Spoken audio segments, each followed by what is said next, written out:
Ici. Hi, Koi. Dieu merci. Nanti se wonki tinder gafo.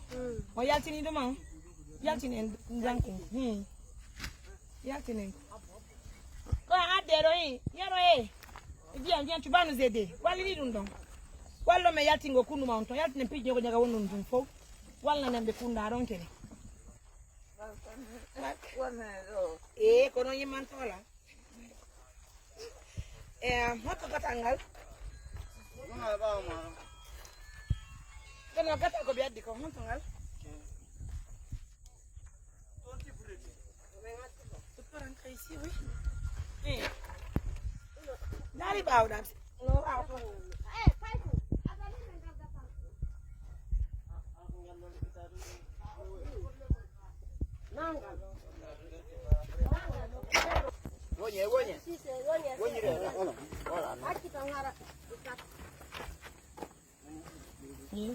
C'était le lit de merde. Elle me a tenu dans le monde.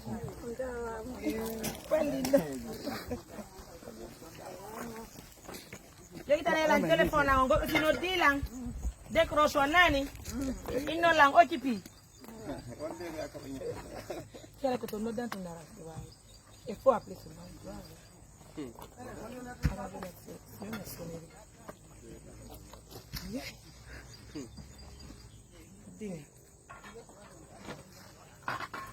Godo no dila no dola nani ma décroche.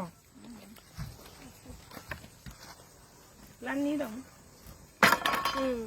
La nido. Que kan me ya tin kerete. Abi bu. Me ya. Abi. Ada be atai. Ada ko dei. Mama di bu go. Décroche no.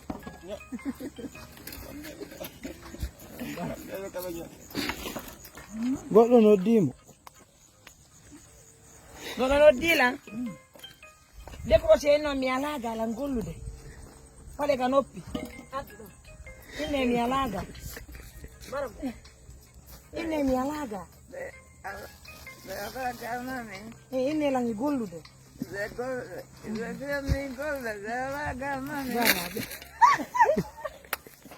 Pendant que le téléphone sort. C'est pas.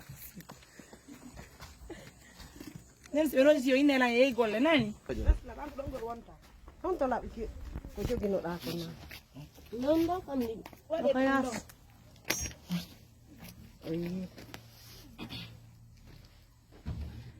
Voilà, il faut rappeler que ce sister Swadu qui vient de nous envoyer ce cadeau. Voilà. Merci sister, merci pour la confiance.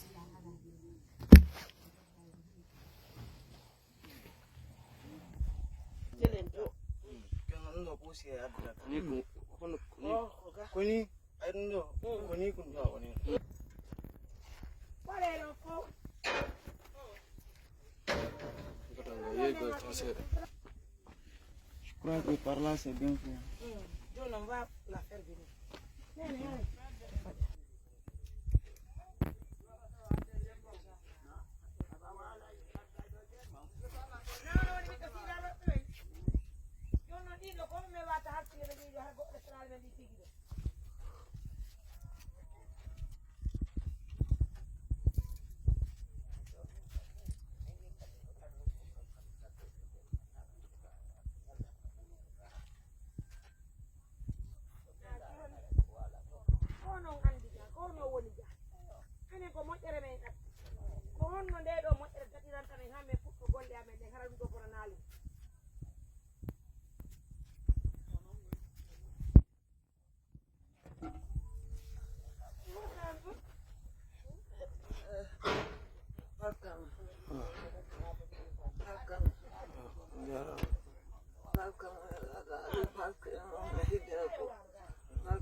mais landi ki on chef de quartier o woni walle men yawa chef de quartier o minen me wawata yobude ɓiɓɓe sina ɓe ɓe fiyo garda men ɗo goɗɗum minen on inni men kala ko min fala ko men andi no joni men ari men ƴetti pigi ɗi men soodi pigi men addi men inni marane men ɗiɗo piiji fiwata goɗo mema men han janggo golle ɗe fuɗɗe so inni men goɗɗo ko ay jooɗi ɗo pigi ɓe yoɓa wonti yere men famali meɗen maapiɗo pigi ɗin timmirane men gollira tu comprends pas les choses on n'a pas le choix oɗo ko moƴƴere waɗa oɗo ko moƴƴere waɗa oɗo ko fonkere mum wadde on so woni ara o ara o sooda ɗum ɗo fof tawa ara ko yoɓɓinmo kadi fi goɗɗo koyo ayno ɗum ɗo ça devient autre chose yo men ɗaɓɓu goɗɗo gardo ɗum yoɓon joni na ella men nani men jaɓi piiji ɗi fof ko Allah holle men on faalaɗo on wallayɗo men garda ɗo min yoɓaymo na probléme yo wallane men ɗon joni par ce que niɓɓigo ma men yaha joni kotoɓe walliri men ɗum ɗo i waɗe men ɗon joni gardanomi matériel jami ni wona ella ko ni Allah muyi piiji ɗi fof ko dokkat Allah on n'a pas le choix ni so wala nan law on heɓayno ɗo maçon jo on heɓayno on maçon jo ko ɗo ga o